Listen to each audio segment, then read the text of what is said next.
First of all మనం అర్థం చేసుకోవాల్సిన కొన్ని విషయాలు. డబ్బులు తక్కువ అని చెప్పి మనం ఎప్పుడు కూడా ఒక కోర్స్ అంటే ఒక ఇన్స్టిట్యూట్లో కోర్సును సెలెక్ట్ చేసుకోకూడదు. ఎందుకంటే క్వాలిటీ కూడా ఇక్కడ చాలా ఇంపార్టెంట్. మనం ఇక్కడ ఎండ్ ఆఫ్ ద డే ఒకరు జాబ్ ఇప్పించుకుపోయిన క్లాసులు ఎలా ఉండాలంటే ఇన్స్టిట్యూట్ వాళ్ళు కొన్ని జాబులు ఇప్పించగలుగుతారు, కానీ మన సొంతంగా కూడా మనం క్రాక్ చేసుకోవడానికి వెతుక్కునేది ఆ క్యాపబిలిటీ మనకు రావాలి. అండ్ 100% రిఫండ్ అంటున్నారు, ఓకే, వెల్ అండ్ గుడ్.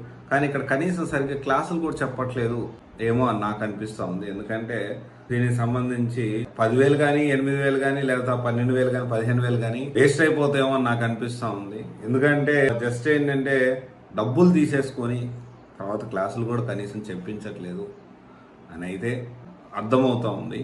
ఇక్కడ ఒకసారి ఇన్స్టిట్యూట్ ఆన్లైన్ రివ్యూస్ అవన్నీ కూడా పరిశీలిస్తే చాలామంది అనుకోవచ్చు, ఎవరికో ఒకరికి ఇద్దరికి రాకపోతే వాళ్ళు నెగిటివ్గా చెప్తే దాన్నే మనం ఎలా కన్సిడర్ చేస్తాము అని చెప్పి.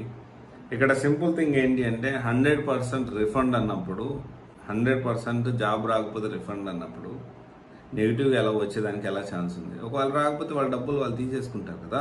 సో ఇలాంటివన్నీ మనము 100% రిఫండ్ ఒకటి, and at the same time 90 డేస్లో ఖచ్చితంగా జాబు. సో ఇక్కడ మనం అర్థం చేసుకోవాల్సిన విషయం ఏంటి అంటే ఇన్స్టిట్యూట్ రిలయబిలిటీ ఎంత ఉంది, అంటే ఇన్స్టిట్యూట్ని ఎంతవరకు నమ్మొచ్చు.